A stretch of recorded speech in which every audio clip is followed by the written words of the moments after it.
Hello, y'all. Can y'all hear me? Okay, good.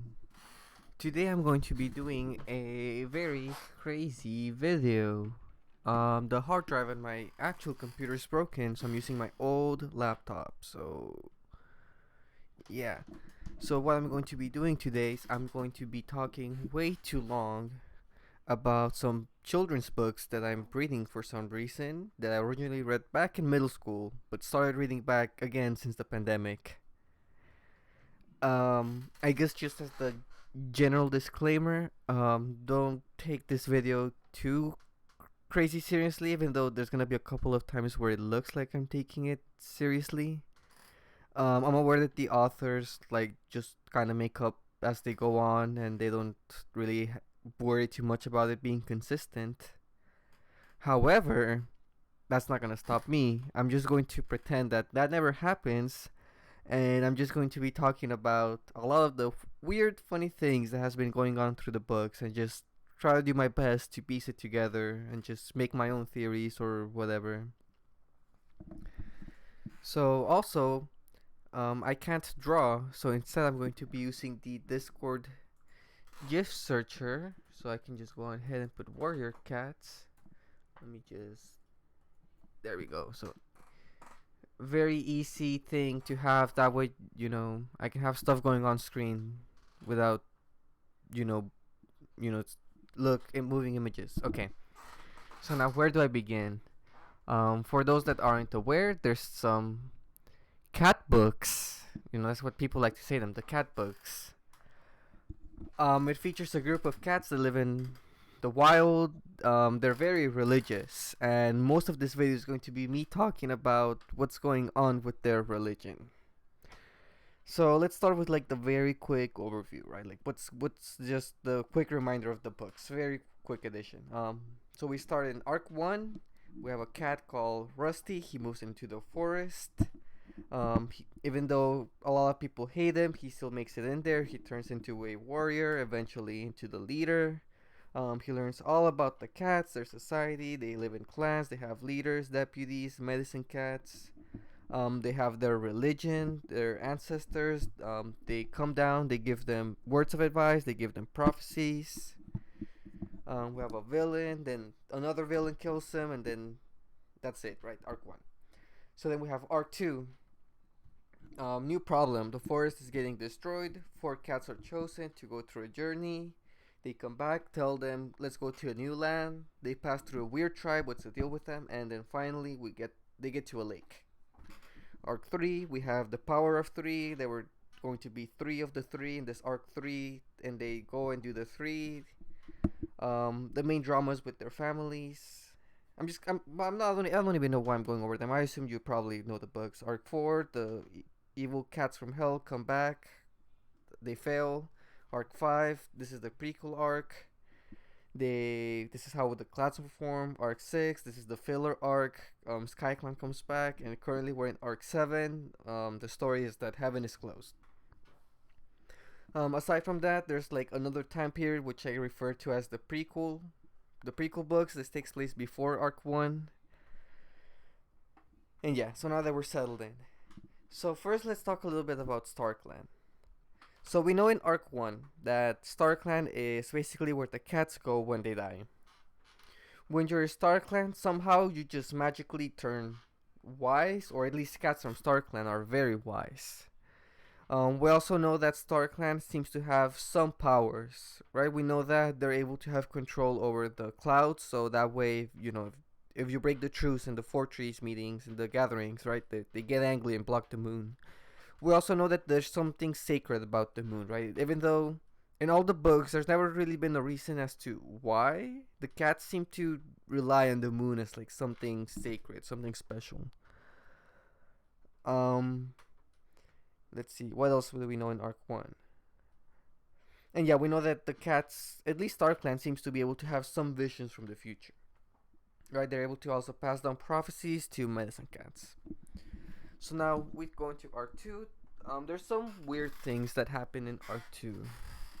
The first one is is Midnight, which is just a mysterious badger. Let's put a badger. Yeah, it's a weird mysterious badger that for whatever reason seems to just know the cats, right? She just kind of knew that the four will get there. She knew somehow what's going. She could even communicate with the cats. She knows what's going on with the cats, and it's really bizarre. Like, why does this random badger in the beach just knows all about this? Where did she even? How does she know, right? And then we have Arc 3. This is where it starts getting really wacky. We know that we discovered that there were ancestors in the lake, the ancients. We don't know much about them, and all of the J Feather chapters are just figuring out what's the deal with the ancients. Oh, another thing I forgot to mention in Arc 2, the lake, the moon pool. Sorry. When they get there, right, they need a substitute for the moonstone or whatever it's called, the moonstone. And Leafpool finds this weird pool that has cat paws like all over it, and somehow it just works, right? This is the new Starclan window. And they also never really explain what those cat paws are from, which I think is bizarre. But moving on, Arc 3, we have ancients. Also, Jay Feather travels back in time, as you do, and somehow it happens, like it actually happens for some reason. We have Arc 4, where we know that Cats and Hell does exist. We know that also that the tribes that we pass through also exist. I think Jay Feather goes in and pretty much just interacts with the tribe of Endless Hunting, which at first it's a little bit weird, right? You would think, rip Christianity and every other religion, right? These cats just got it right somehow. But no, right? It's like there can be multiple afterlives. That's a little bit weird, right? We have Arc 5, which I'll get there to later. This one's very interesting. But we have Arc 6. We finally know what happens to atheist cats, right? It seems that their souls just turn into ghosts and they just wander around. And I'm not gonna bother about Arc 7. If you know. So now where do I start here? This is why I'm going to be titling my StarClan conspiracy. What are the motives of StarClan? And do they even care about their own cats? And all of this is based around one key thing that happened in the books. In Arc 2, whenever the forest is getting destroyed, I've always found it a little bit odd how the StarClan waited so long to tell the cats. Why did it take so long to choose the four? After all, right, like a lot of cats died in Arc 2, right? When their forests were getting destroyed, some of them, I think it was during winter, some of them died through freezing. Then their food started getting poisoned, so some of them died by poison. Then they stopped eating, so some of them died of starvation. So a lot of cats died.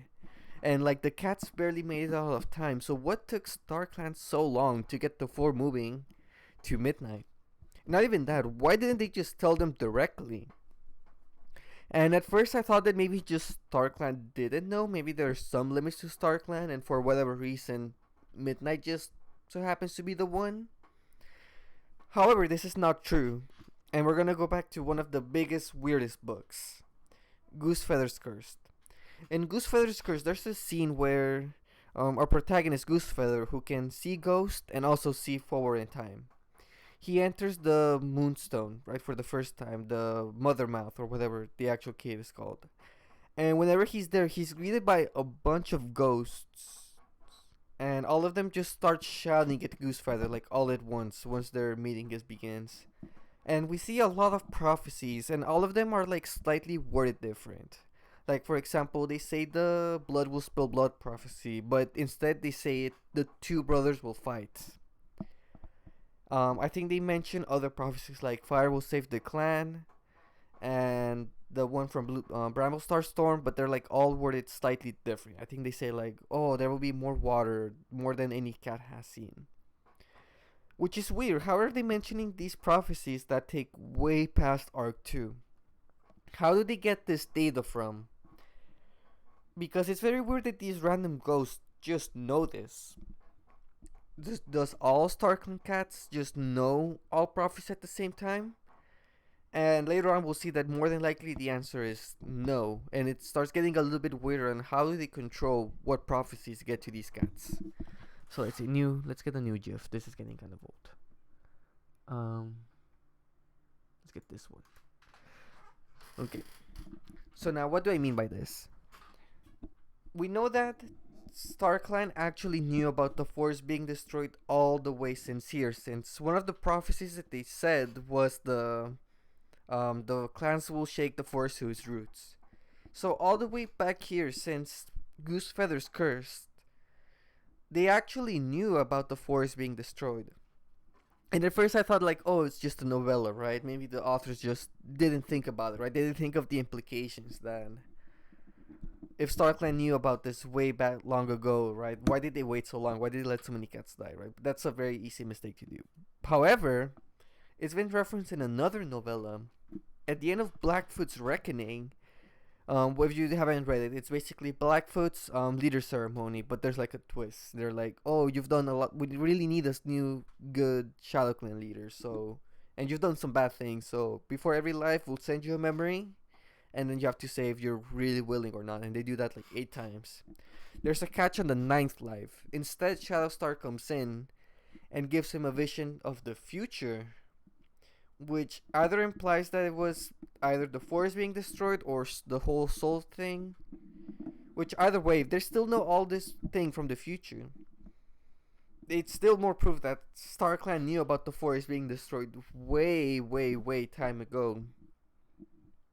And then recently, I mean like a few days ago, I finished reading Shadowstar's life.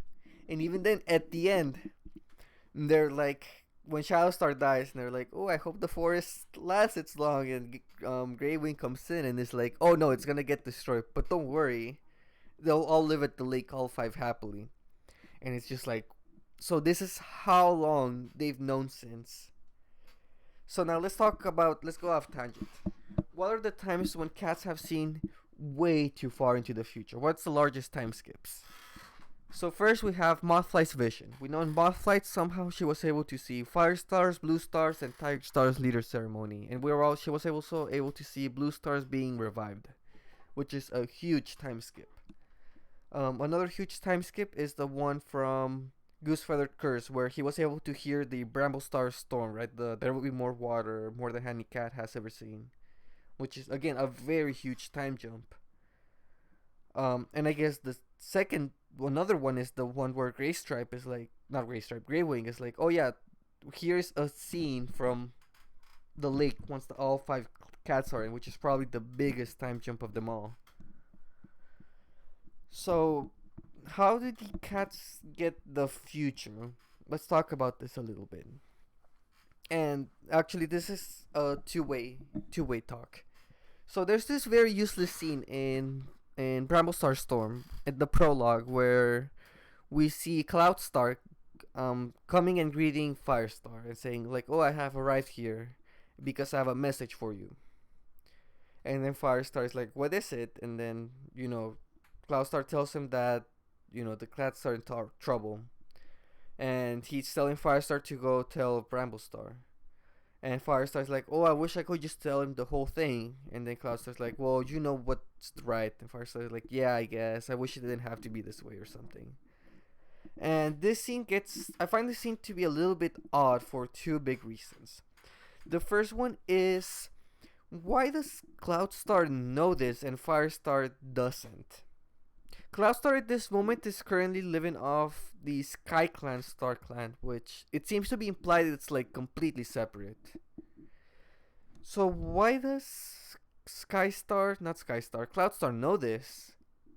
Like, how come he has to travel all the way, or whatever traveling means in terms of Starclan, travel just to tell Firestar this? Did really no other cat from Starclan know? So that kind of leaves the question, where do these cats get their prophecies from? And there's another case of this. In Tawny Pill's clan, I think it was Feathertail, the one that came in and told them to bring Shadow Kit into the tribe, I want to say. And I think there was also another case where Feathertail came in to talk about Leafpool and Leafpool's wish.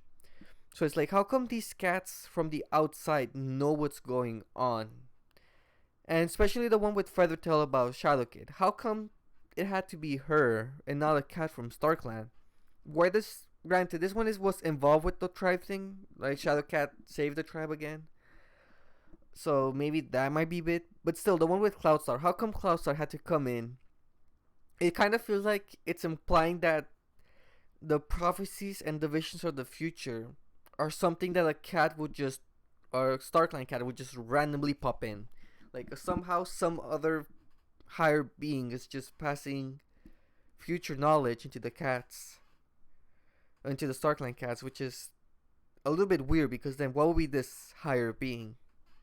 The second thing I want to talk about the whole Cloudstar talking to Firestar scene is if the Starclan cats are wise, how come Firestar disputed it? If he was truly like, you know, universally, I'm a Starclan cat wise, I know everything, whatever, he would just automatically know this is how it has to be done, right? How come he was like, oh, I wish I could just tell him the whole thing? Which kind of feels like it implies that a Starclan cat, just because they're dead, they're not automatically all-knowing. So let's look at the precedents. So when have we seen cats died? So we have Greywing at the end of Arc 5. He went to the past life and somehow he just magically knew, like, oh, this is the beginning of the real Sun Trail. So it seems to imply that cats, when they die, they get knowledge. We have the death of Mudclaw in Winds of Change, where he died. It didn't seem he was white. He was still a little bit confused with Tallstar, as in, like, did I do wrong? Tallstar talked to him, put him into the 1-star ceremony, and somehow Mudclaw seems to know what to say. So somehow he wasn't wise, but somehow just across with that conversation just seemed to gain some Starkland wisdom magically. We have Mothfly's wish and death in the comic, which doesn't reveal much. We have Tallstar's death in his comic, which doesn't reveal too much. He comes in, but somehow he doesn't know that Jake wasn't allowed to go into StarClan. So again, this is a point for StarClan cats don't magically know everything. We have Redtail's death in Redtail's death, which I think this one was, again, he was like worried what's going to happen to the clans, and he had to be shown about Firestar. So again, this is a point for StarClan cats don't magically know everything. Let's see what other deaths we have in the books. Who else has died? Shadowstar in Shadowstar's life. Yeah, she goes to the afterlife and she has to be told what's gonna happen. So again, this is a point for cats don't know actually, only because you're in StarClan you don't know. We have, I guess, Firestar, which again, it seems that he just wasn't all magically wise just for dying in the scene with Cloudstar. So the point is that whenever a cat dies and goes to StarClan, they don't magically just know everything. There has to be some type of transition period. However, it looks like it's not like someone has to explain them. It's not like another StarClan cat has to come in and be like, here's the StarClan wisdom, right? It seems like it's something they just naturally learn as they're in the afterlife.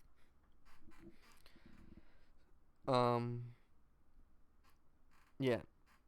So what else can I say? Oh yeah, so what's the point of this? The point is the StarClan know what they're doing. Because ever since the beginning, right, we actually saw how StarClan was formed in Arc 5. In Arc 5, we have the battle in the first battle in the fortress. The ghosts come in, they tell the cats to, unite or die. And somehow we know that Half Moon was involved in all of this. Which her participation is probably the weirdest part I found in the whole Arc 5 books. Let's see, let's get a new GIF. Moon. Okay, that was unnecessary. Let's get this one. It has a pretty moon. Okay. So Half Moon's is a very, very peculiar role. We know that somehow she knows about the afterlife due to the whole J-Wing thing. And even then, in Mothfly's vision, it seems like she was the one in charge. Like, she was the one in charge of the whole medicine cat thing. It's almost like she's the one in charge of, setting up StarClan. And by setting up, I mean, like, the whole clan thing was an instant, right? They had to set up the medicine cats, and it took a while until they started, rolling out the whole 9 lives quirk thing. It seems like it took a while. It's even in the end of Shadowstar's life, right? We still don't have the naming system, and we still don't have a warrior code, which is also a huge thing. The warrior code was informed with Starclan. It's something that happened way way later. In Shadowstar's life, they just have like, oh, we just have some 3 rules. The clans have to be the clans. Don't kill, and I don't know. There was probably a third rule. I can't remember, but strangely enough, out of these 3, somehow the clans have to be the clans didn't end up in the warrior code. The other 2 somehow rolled themselves back in, right? I'm not sure if calling the clans is actually canon or not, but it's weird that it took all the way until the ending of Arc 6 for that rule to come back. So now, again, going back to the whole, is StarClan actually wise? So the reason why... So if StarClan knew about the forest being destroyed, why didn't they tell the cats? We do have precedent for this in Cloudstar's journey. We know that SkyClan was destroyed by the humans, their whole camp, their whole territory, and SkyClan was forced to leave. But let's look at what happens in that book. The book starts, with SkyClan being like, oh, I'm such a happy guy, I have a happy wife, I'm gonna have happy children, I have a happy clan, it's all happy. And then he starts noticing that the humans are starting to, get into the territory, and he goes to StarClan. It's like, oh, am I gonna be okay? And StarClan is like, yes, everything will be fine. The humans are destroying more and more, and he keeps going to StarClan and asking them, is SkyClan going to be okay? And StarClan is again just, don't worry about it, it's gonna be good, you're doing fine. And then eventually, until the end of the book, the whole thing is gone. He goes into the gathering with the whole clan. All of the other clans pretty much just reject them. And and what's his name, Cloudstar, is like really angry with StarClan. He says our ancestors are not gonna follow us. They have betrayed us, which is really bizarre. Why didn't StarClan ever tell Cloudstar? Like, why did they keep him in the dark? Whose decision was this? Because strangely enough, we know that in Firestar's quest that somehow SkyClan's ancestors were also kicked out. They didn't stay with StarClan. Somehow they were also kicked out, which, again, what does that mean? Because StarClan is supposed to be this, like, oh, right, no borders between clans or whatever. But somehow all the ancestors of SkyClan just left, which kind of feels like there probably was some dispute whether should we inform SkyClan or not, and somehow the SkyClan clan said yes, the other cat said no, and the SkyClan's probably just left with their living counterparts, to look over them or whatever. But again, this is like a huge point towards SkyClan. The StarClan actually know what they're doing, because it's just so bizarre that how do I say, it's just so bizarre that this whole thing of splitting of SkyClan into its own thing even happened. Even then, in Firestar's quest, I think even some of the cats were like, oh, don't worry about it, Firestar, right? Just they'll figure it out themselves. And Firestar has to go himself, set up SkyClan with his wife, and then, come back. And somehow throughout that period, right, the SkyClan ancestors were like very happy with Firestar, right? Oh, thank you for doing this, right? Whatever. So this has happened before, where StarClan is seeing their territory just being destroyed, but somehow just not telling the cats, not telling the living cats, like, oh, we should probably do something about this. And before I read Shadowstar's life, I had some theories. From what I understand is that there's the ancient prophecy, the one that's fire will save the clan, the grey cat will save the tribe, there will be three will become four, defeat the darkness. All that whole thing is supposed to be some ancient prophecy pre-StarClan. So if we look at the timeline, if we know that Firestar was gonna come in, then between Arc 1 and Arc 2, Firestar went to restore SkyClan. And then right after that, that's when they actually told the cats about the forest being destroyed. In some ways, I guess you could argue that StarClan was just waiting for Firestar to restore SkyClan, and then they're free to go. However, we saw in Goosefeather's Curse that they knew this way beforehand. There wasn't really anything forcing Firestar to be the one that has to go. I mean, sure, I guess that's where we got the Power of Three prophecy. However, as far as I'm aware, StarClan actually didn't know about this prophecy. In Goosefeather's Curse, it's actually not mentioned where they were naming all the prophecies.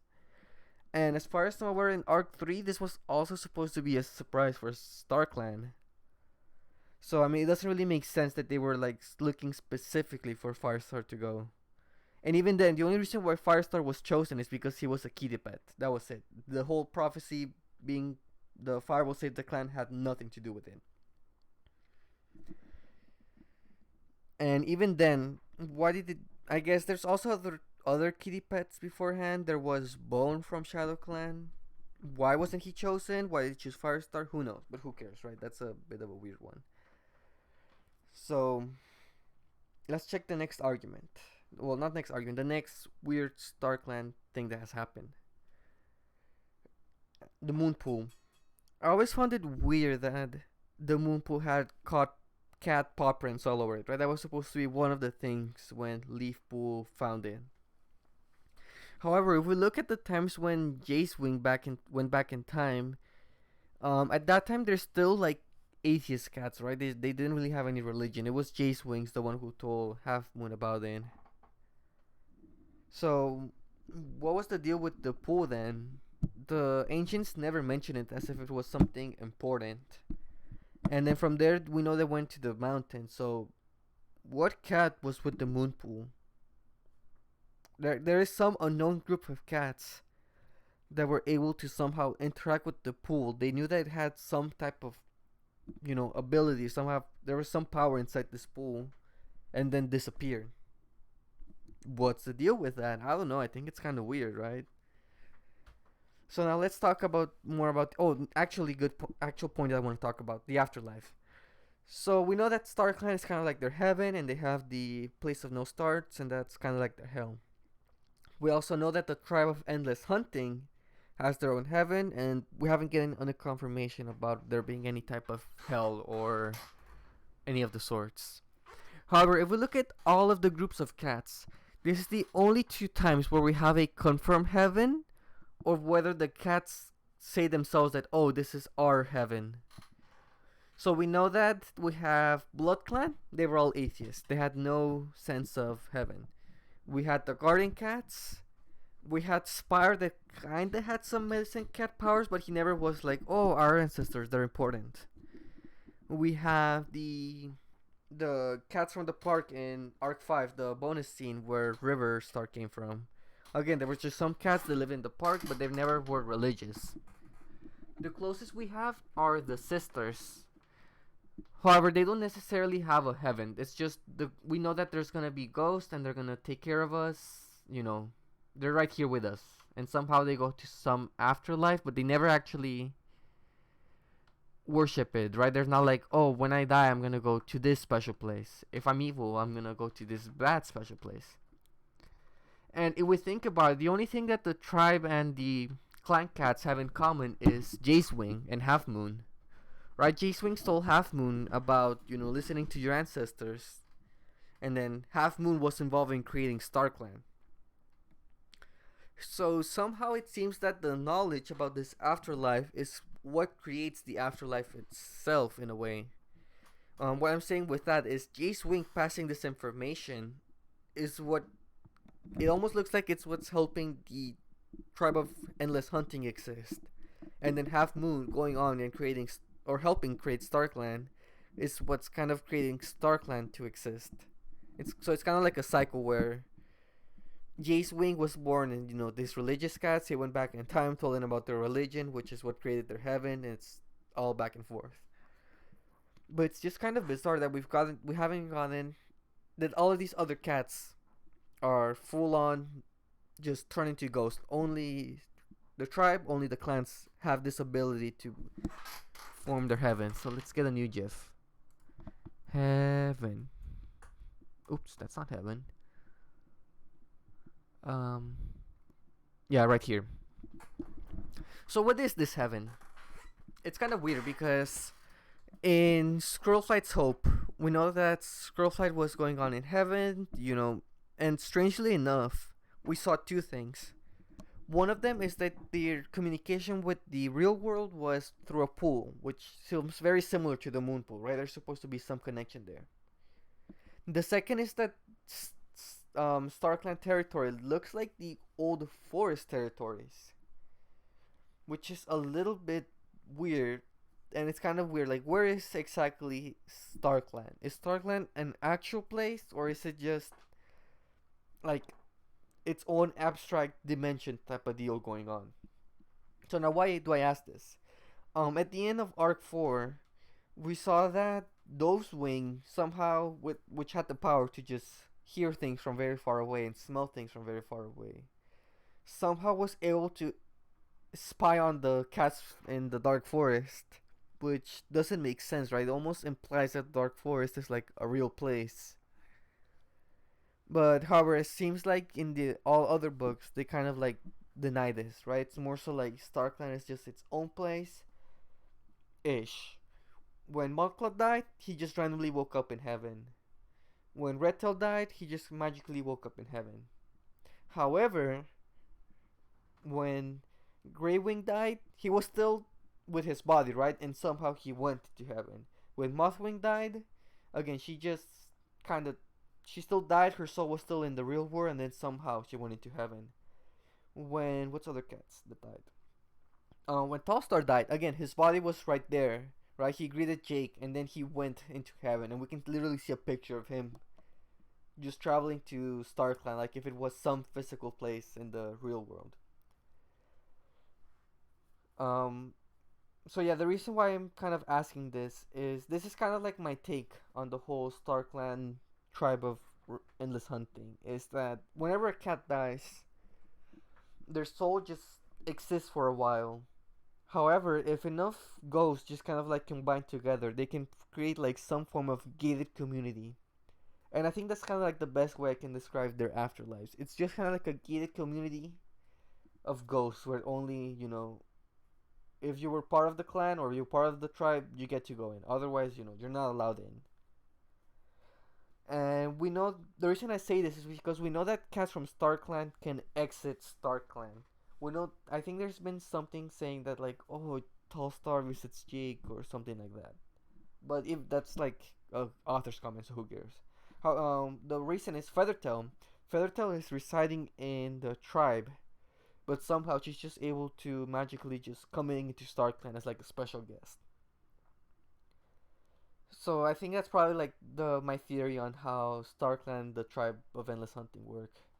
It's just a gated community of ghosts. So next topic. There's other things I want to talk about.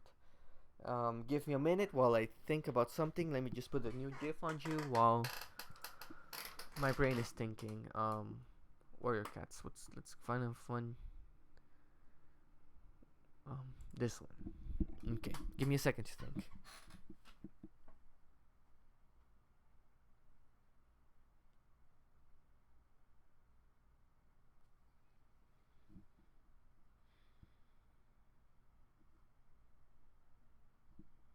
Okay, I am back.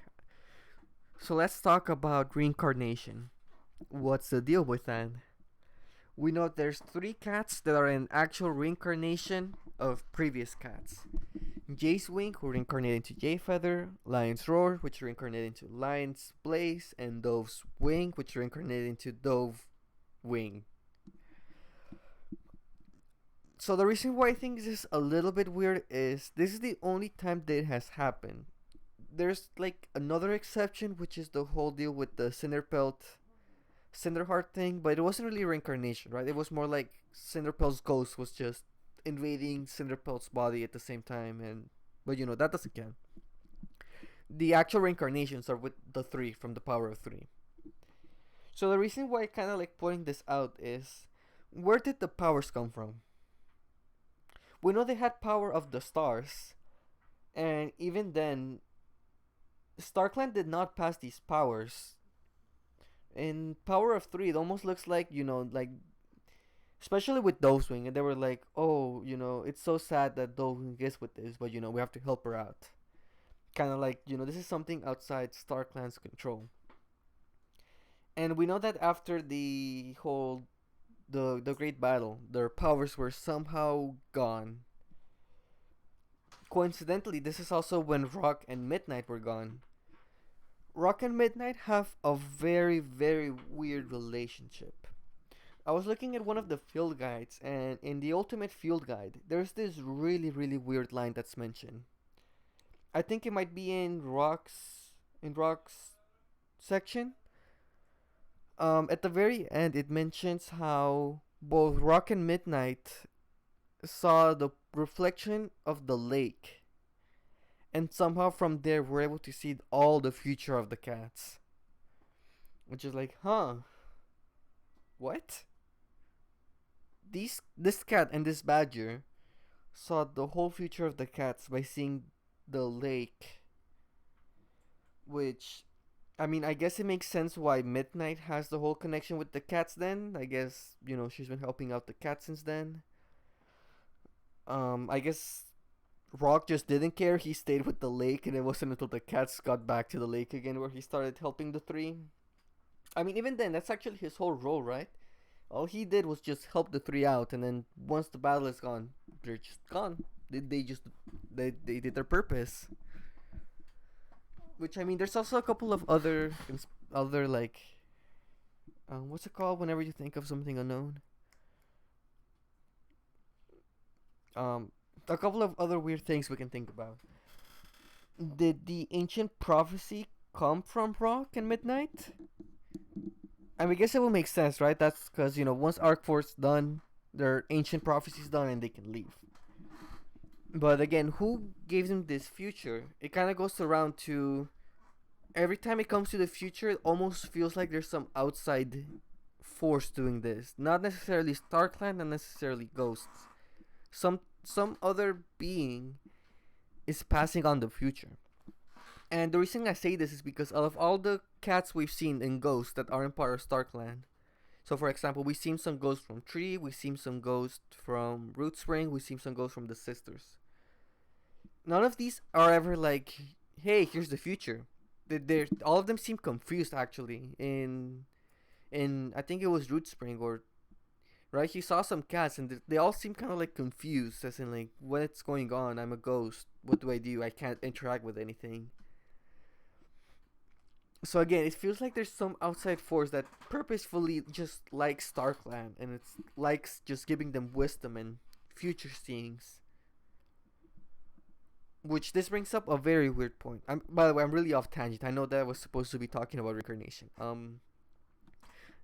Canonically, the cats have a Calvinistic future. What I mean by that is that the future is set. Nothing can be due to change this. In Goosefeather's Curse, he saw the future when the winter stormed in and all his clanmates died, and he did all the best he could to change it. However, at the end of the day, it still ended up happening, right? The plans failed, the cats died, he still stayed sad. So, about these books, about being all about, destiny and do the right thing, right? It's kind of weird because canonically, the future is already set. And we know that, again, going back to the times when we've seen cats see in the future, we saw Mothlight see Firestar's, Blue Star's, and Tiger Star's leader ceremony. So that future is set, and it still happened. So, I mean, it looks like it doesn't matter what the cats do. Their future is set. They can't do anything to change it. I guess if you're meant to be evil, you'll be evil, you'll die evil, and then you'll live for an eternity or however long in the... Well, not eternity, right? The ghosts don't live forever. You'll live in Dark Forest just because that's just how it's meant to be. It's outside of your choice. Which, again, weird, right? Oh, listen, follow your destiny, whatever. Like, I mean, follow why? It's gonna happen anyways. So, yeah. Let's talk about what has the future been wrong, actually. That's actually kind of interesting. in the whole book series, or at least what I've read, context, I've read every single book except Tree's Root, um, Daisy Skin, Spots for Rebellion, and Leopard Star's Honor is gonna come out in like tomorrow, I think, and Light in the Mist is gonna come out in like 2 months.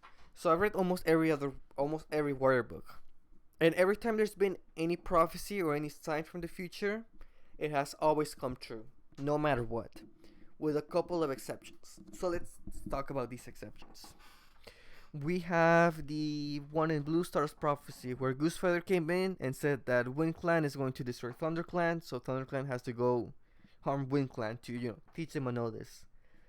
I guess this never happened, so that's the one exception. Where I guess, unless if Goosefeather was really going insane and it really didn't mean anything, but this is one exception. Another one is, again, it kind of doesn't count. In the short story After Sunset, We Need to Talk.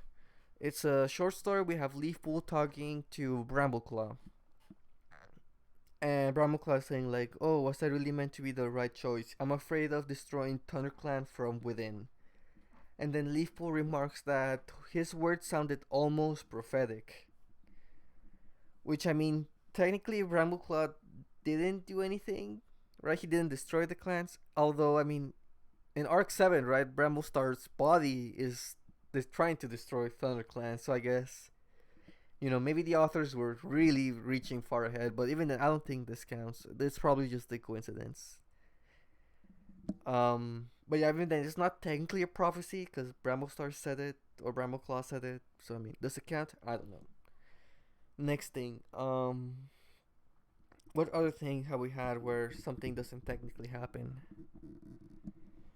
We have,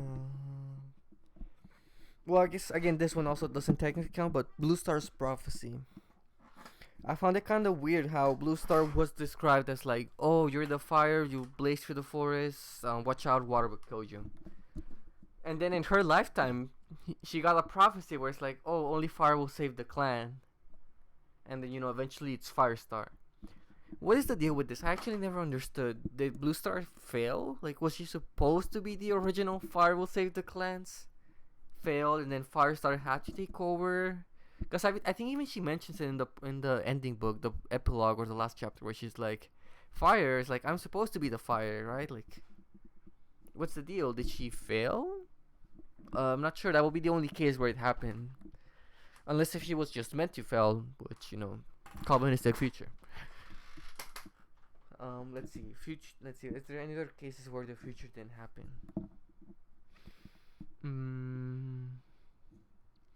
Nope. I think that's about it. So yeah, Calvinistic future. You can't change the future. Every time the future's been set, it's always happened. Oh, actually no. There is one more case. The ending. Well, not the ending. The Moth Light's vision. She has a prophecy where she says that her 4 kittens that will be split into different clans and somehow they will unite the clans. So far, we don't really have a resolution to this. We saw them as adults in the comic scene in Mothlight's vision. However, there wasn't anything that's like, "Oh, the clans got united thanks to them." However, we don't have anything to disprove it, right? I mean, maybe there's just some. We know that the ending of Mothlight's vision takes place between Shadowstar's life and after Shadowstar's life, so maybe somehow these 4 cats did something that helped unite the clans. Who knows? But this is also again kind of like, it's not false. It's just we can't confirm, we can't deny type of deal. So yeah, there we go. We have all this list of times when the future didn't do the future, and even then, all of them are kind of like, does it even count? Does it not count? Kind of weird, right? So going back to Reincarnation. Yeah, remember when I was talking about that? I got distracted. So we know in Leafpool's wish that she saw 3 stars in the sky, and she knew that those are gonna be her kittens. That's the only time where we've seen something like this happen, and more than likely it's just that those stars represented the reincarnated souls of Jace Wing, Lion's Blaze, and Dove's Wing. Granted, right? She didn't have all the 3, right? There's Holly Leaf, but I mean, we don't have any things saying that that star was exactly Hollyleaf, right? Maybe Hollyleaf was somewhere else, and then that star stayed waiting for Dozewing. We know that, and now here's the other question: when they lost their powers, are they still Jace Wing's Lion's Roar and Dozewing? We know that Half Moon is waiting on Jay Feather because she's convinced that that's Jade's wing. However, we haven't gotten anything saying like, "Oh, I have Jade's wings now after the Great Battle. I'm so happy." I don't has even Half Moon appeared? I don't think so. Right after Arc 4, I think she's been gone. I don't remember her appearing in Tawny Pilt's clan, and I don't remember her appearing in Grey Stripe's Vow. So who knows? Maybe after the Great Battle, the reincarnated souls kind of like detach, and maybe somehow their reincarnation was what had the power. I don't know. What do you think? This is a little bit of a weird case, and the reason why I think it's weird is because of Scrollflight's Hope. There is this huge inconsistency in Scrollflight's Hope, and during the trial scene where Leafpool, right, they're telling Leafpool like, "Oh, why you have children? I hate you. You had children. How dare you?" And then Leafpool is like, "Why are you complaining? I gave birth to two of the three. Isn't that a good thing?" And then I think Yellowfang says, "It's only thanks that we chose you to have the three," which is like a huge either mistake or a huge change in what's actually going on. So that implies that Starclan knew about the power of three prophecy. And this also implies that somehow they have the power of choosing the soul of who's being born. Which, I mean, as far as I'm aware, right, like, whenever a cat is born, it's a brand new soul. It's not like their souls are made of, like, previous souls or anything like that. So I guess this is a power that Starclan has. So yeah, I think I'm gonna stop there with the reincarnation. Just what do you think? It's kind of weird, right? Did the reincarnations have the powers embedded? Did it not? Was it really important for the three to be a reincarnation in order for the prophecy to work? Mm. So now let's talk about StarClan powers. So we know that StarClan themselves can't see the future. Somehow they have to obtain the vision and they need to spread the word. So what powers does StarClan have? We know in Scrollflight's Hope that whenever a StarClan is in the real life, right, they can't interact with the world. Except in the ending of Arc 4 where there was a whole battle. But it's a weird inconsistency, but I mean the authors don't care, right? I think in the newest book, in one chapter they went like, "Oh, remember the great battle where cats were killing cats from the hell cats were killing real cats? Yeah, that's crazy." And then another chapter they were like, "Oh yeah, remember when Squirrelflight?" It's kind of like a Family Guy cutaway. "Hey Lewis, remember when Squirrelflight couldn't interact with the world because she's a ghost? Haha, what's the deal?" So that's one inconsistency. We know that they can block out the moon in the if they want to during the gathering. So who knows how they do that? When Squirrelfly was in heaven, they were in like, this is the control panel for the weather. Although, actually, yeah, it's more than just the clouds. In Mothlight's vision, Mothlight's like, "How can I prove that I'm the true medicine cat?" And Stark's like, "Don't worry, we'll send a sign." And they send a lightning bolt. Which isn't the only time. In Grey Stripe's Vow, we also saw a lightning bolt in Destroy the Moonstone, which more than likely was sent by Ashfur. And we also saw lightning bolts when in Arc 6 when they were trying to kick out SkyClan. So StarClan does have power over the weather, which again, no other ghost has done this, right? None of the sisters have mentioned like, "Oh yeah, our ghosts can do this." None of the tribe of Endless Hunting has mentioned this, and none of the ghosts that Rootspring saw were like, "Oh yeah, here's my magic weather control panel." This is just a feature that SkyClan has for some reason. Another thing with SkyClan, somehow they're able to keep out cats that aren't part of SkyClan, and somehow they're able to keep in cats that deserve to be in the Dark Forest. Because I mean, what's really keeping the Dark Forest existent? When I think when Tiger Star died and when Darkstripe died and when Maple Shade dies, all of them were just when they died they just kind of like awoke in the forest, and somehow there is just some force that's keeping them in there. And there's a very weird line in Arc 3 where I think when J Feather went to the Dark Forest by accident and then Spotleaf had to take him out, she's like, oh, I had to ask permission to come rescue you. Which is like, permission to who?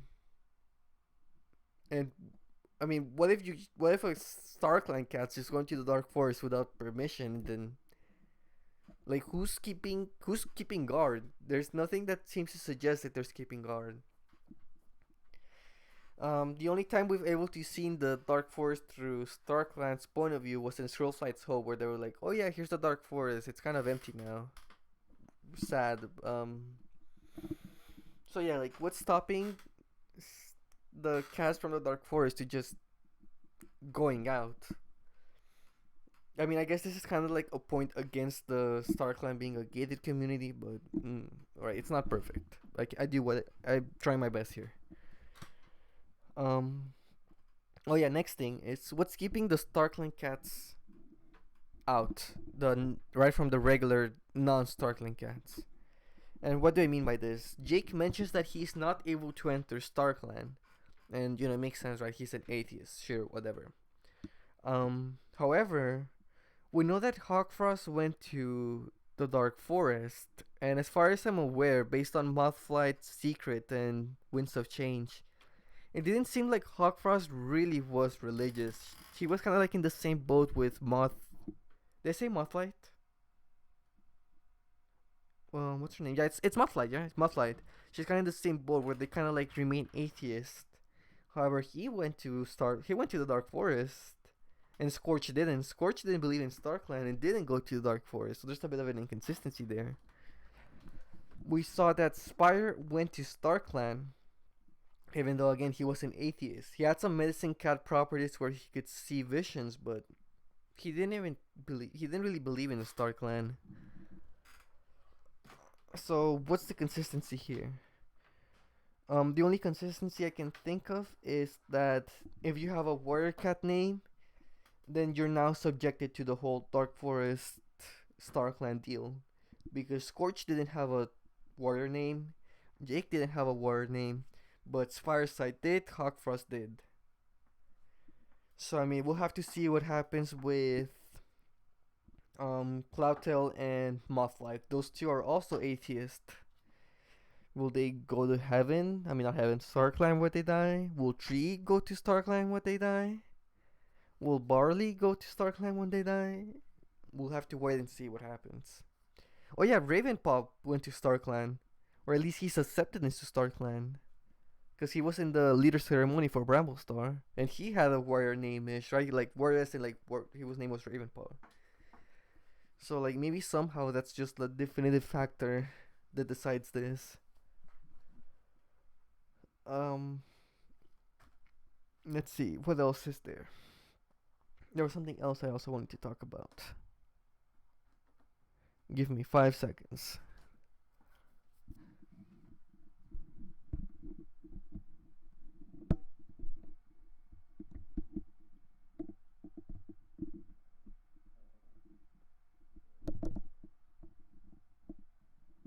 Oh yeah, one final thing.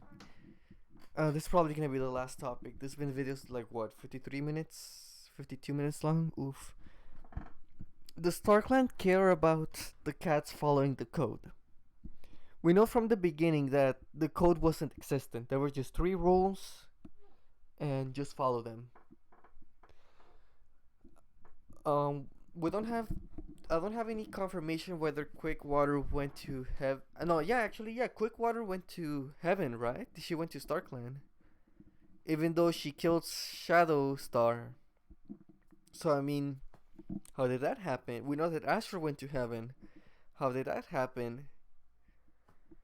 So it seems kind of odd. Like,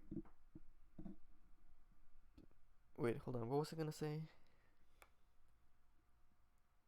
Oh yeah, it seems odd how little StarClan actually cares about following the code. And there's one specific thing I want to talk about, and that is disobeying StarClan. there's this really weird Call of the Clan story where we have a cat called Red Scar. He was a medicine cat. The leader and the deputy died, and Red Clan is telling them like, what should I do? Who should be the next leader? And Starclan responds with, "You decide." And then Red Scar or Red Claw, whatever his name is um. But if I decide, how do I make sure that the clan approves? And Starclan is just figure it out. So Red Claw goes on and fakes a omen, and everyone believes it, and then that's how they get their new leader. And Starclan seems to just be okay with this. He's like, okay, you faked it. I don't care that you're using our word, even though we didn't. So let's go to Tiger Star. Tiger Star, like the Tiger Claw one. In his leader ceremony, actually no, let's talk about Tiger Heart's Fury. In order for him to be leader, what he does is that he gets another cat's claw, strategically places it, and then people are like, oh, it's a claw, and the shadows are tiger shape. That means Tiger Claw has to be our new leader. And the cats just seem to accept this. So then Tiger Claw goes to the leader ceremony, and Red Scar is there. He's one of the cats that gave him a life. And he's like, oh, I'm so happy that, you make your own decisions. You don't need to worry about Starclan doing them for you. Which is so bizarre. Actually, hold on, another tangent. Tiger Star, what's the deal with him? In Pine Star Choice, they literally go, Thunderstar himself goes to Pine Star. He's like, killed your son. He's gonna be evil. And Pine Star's like, no, I don't want to, right? And then he runs away. But now when it comes to the chance of Tiger Star coming into being a leader ceremony, which he rightfully doesn't really deserve, they're like, oh well, we're just gonna give it to you, even though we were literally telling your father to kill you. But when it's our turn to do some action, we just don't care. We're gonna give you the lives. Which, doesn't make sense. I mean, at this point, Blackfoot is the rightful leader.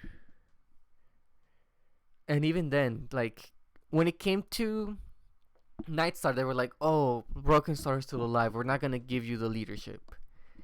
And when Sunstar went to become a leader, they were like, oh, Pine Star still has a life left. We'll just remove a life from you. So it's like, why did they give it to Nightstar? Why didn't you just remove a life and, only give him 8 and then let him be leader? Right? It's a bit of a weird inconsistency. But anyways, yeah, Red Scar is going to Tiger, so it's like, oh, I'm so happy, you faked your omen or whatever. So it's like, really? They're commending this? And it's happened again in Mothflight. Mothwing? Mothflight? No, Mothwing. Mothwing's the brother of the sister of Hawkfrost. I confuse their names. Right, Hawkfrost fakes an omen, and then Mothwing turns into the medicine cat. And Starclan approves of this. They love it. And Misty Star's omen, they're like, you need to respect Mothwing, even if she's an atheist, even if even if her omen is fake. And Misty Star's like, what? What? And then they never glance back at it. It's like, they know very well that the omen was fake, and they're happy with it. They're like, yes, I love when you fake omens. Why does Starclan even like this? It's just bizarre. But I think this is where I'm gonna have to end the video. There's probably there's many weird consistencies and theories I can make of, including but not limited to, is Firestar and Feathertail actually reincarnations? The other one is I'm losing my words. Was Mothclaw right all along? Was Mothclaw meant to be leader? And finally, where did Maple Shade's voices come from?